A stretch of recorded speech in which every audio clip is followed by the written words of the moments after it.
जय श्री राधा रानी सरकार की, जय श्री कृष्ण भगवान की, जय श्री गौरी शंकर जी भगवान की, जय श्रावण मास महत्यम की, जय सदगुरुदेव श्री बंसी वाले महाराज की। श्रावण मास का परम पवित्र समय चल रहा है और इस श्रावण मास में श्रद्धा भावना से भगवान की भक्ति करने से भगवान शिव शंकर जी महाराज प्रसन्न हो जाते हैं और अपने भक्तों की सभी मनोकामनाओं को पूर्ण कर देते हैं। सबसे बड़ी बात यह है कि श्रावण मास विशेष रूप से भगवान श्री शिव शंकर जी का प्रिय मास है। इस श्रावण मास में हम थोड़ी सी भी भक्ति करते हैं, कुछ समय भी अगर हम भगवान के नामों का जाप करते हैं तो उसका फल अनंत गुना होकर प्राप्त होता है। और इसी श्रावण मास में श्री शिव महापुराण की कथा को सुनना, भगवान शिव के मंदिर में जाना, सोमवार के व्रत रखना, भगवान शिव की भक्ति करना, श्रावण मास महत्यम की कथाओं को सुनना, ये बहुत ज्यादा बड़े पुण्य फल देने वाले शुभ कर्म माने जाते हैं। इन्हें करने से मनुष्य अपने जीवन में सुख, शांति, आनंद का अनुभव करता है। उसे धन की प्राप्ति होती है, उसकी मनोकामनाएं पूरी हो जाती हैं, रुके हुए काम बनने लग जाते हैं और जीवन के अंतिम समय में उसे भगवान के धाम की प्राप्ति हो जाती है। हम किसी भी मनोकामना को लेकर अगर भगवान शिव की भक्ति करते हैं वो तो हमारी मनोकामना पूरी हो ही जाती है, लेकिन जीवन के अंतिम समय में हमें भगवान के धाम की प्राप्ति अवश्य होती है, क्योंकि हमारे जीवन में जो हमारा लक्ष्य होता है वो हम भक्ति इस कारण करते हैं कि भगवान हमारी मनोकामनाओं को पूर्ण करें। लेकिन भगवान हम सब पर अत्यधिक प्रेम रखते हैं, भगवान को हमसे प्रेम है और भगवान को पता है कि मेरा भक्त संसार की मनोकामनाओं को लेकर मेरी भक्ति कर रहा है, लेकिन भगवान हमारा भला ही करते हैं। उन्हें पता है कि इसे भव सागर से पार भी करना है। हमारी नजर में संसार के सुख सबसे बड़ी वस्तु हैं, लेकिन भगवान उससे कुछ भी नहीं समझते। भगवान की नजरों में बस इंसान को मोक्ष मिल जाए, यही सबसे बड़ी बात होती है। हमें भगवान का धाम मिल जाए, इससे ऊपर कुछ हो नहीं सकता।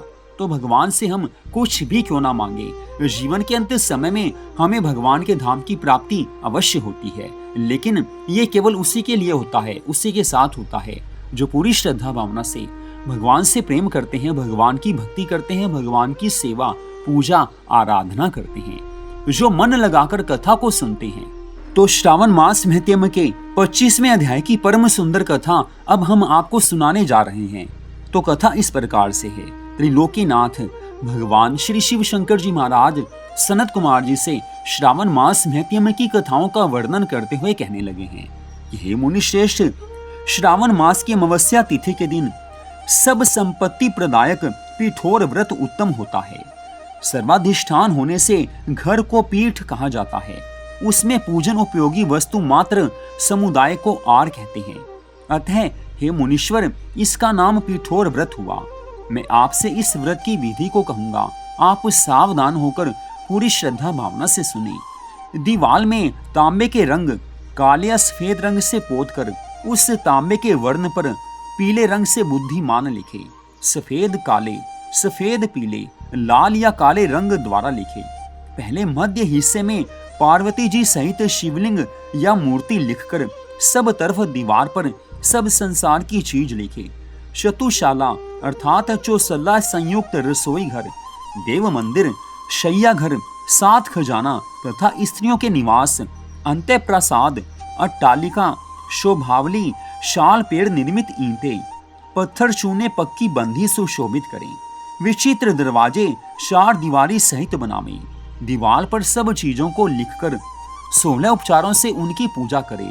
अनेक तरह के गंध, धूप, चंदन आदि देकर ब्राह्मण, बालक, सौभाग्यवती को यथेष्ट भोजन करवाकर अंबिका सहित भगवान शिवजी से कहे कि हे सांब, हे प्रभु, मेरा ये व्रत संपूर्ण हो। हे शिव, हे सांब, हे दया के सागर, हे गिरीश, हे शशि शेखर, मेरे इस व्रत से आप संतुष्ट हो जाएं और मेरी सारी मनोकामनाओं को पूर्ण कर दें। इस प्रकार से 5 वर्ष तक यह व्रत रखना चाहिए, तत्पश्चात उद्यापन करना चाहिए। इतना करने मात्र से मनुष्य की सभी मनोकामनाएं पूरी हो जाती हैं, उसके जन्मों जन्मों के पाप नष्ट हो जाते हैं, उसे भगवान से प्रेम हो जाता है, उसे भगवान के धाम की प्राप्ति हो जाती है, जो कि मनुष्य जीवन का अंतिम लक्ष्य है।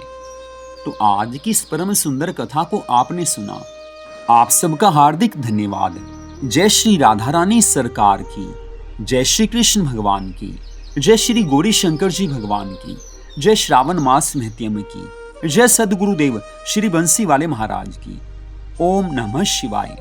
जय जय श्री राधे, जय जय श्री राधे, जय जय श्री राधे श्याम।